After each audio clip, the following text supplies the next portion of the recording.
धनंजय महाडिक यांचे पुत्र कृष्णराज महाडिक हे कोल्हापूर महानगरपालिकेच्या निवडणुकीतून माघार घेणार असल्याचं कळतंय। महापालिकेची निवडणूक ही कार्यकर्त्यांची असल्यामुळे खासदार धनंजय महाडिक यांनी हा निर्णय घेतल्याचं कळतंय।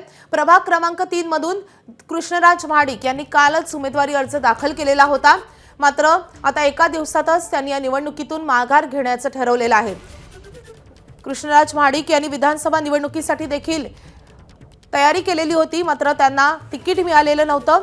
आता त्यांनी उमेदवारी अर्ज भरलाय, मात्र एका दिवसातच त्यांनी माघारीचा निर्णय घेतला। आपले प्रतिनिधी विजय केसरकर आपल्या सोबत आहेत। विजय, एका दिवसात असं काय घडलंय की कृष्णराज महाडिकांनी त्यांचा निर्णय बदललाय? अगदी बरोबर आहे माधवी, कारण कृष्णराज महाडिक यांनी कालच मोठं शक्ती प्रदर्शन करत उमेदवारी अर्ज दाखल केला होता।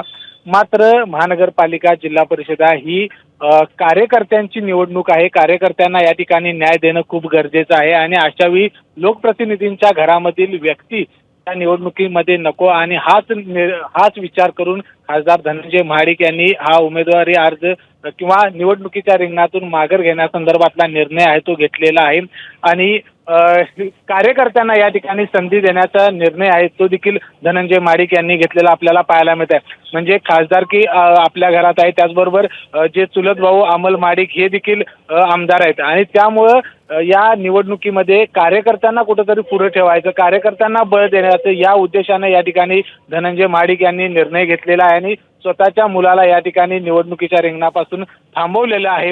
ही खरे तर आताची सगळ्यात मोठी बातमी म्हणावी लागेल। पण विजय, प्रभाग क्रमांक 3 मधून इतर कोणी इच्छुक आहे का? कशामुळे हा निर्णय घेण्यात आलाय? खरं तर उमेदवारांची यादी जाहीर झाली नाही आणि त्याआधीच कृष्णराज महाडिकांनी अर्ज दाखल केला होता।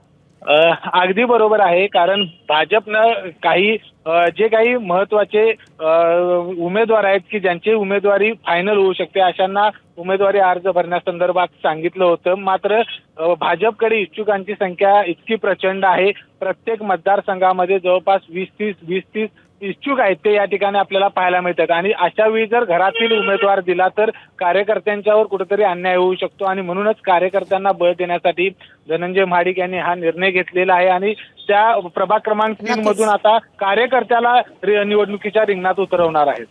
नक्कीच विजय, त्यामुळे आता कुणाला उमेदवारी इथून दिली जाते पाहणं महत्त्वाचं असेल। विजय, धन्यवाद या सगळ्या सविस्तर माहितीसाठी। एबीपी माझा, उघडा डोळे बघा नीट।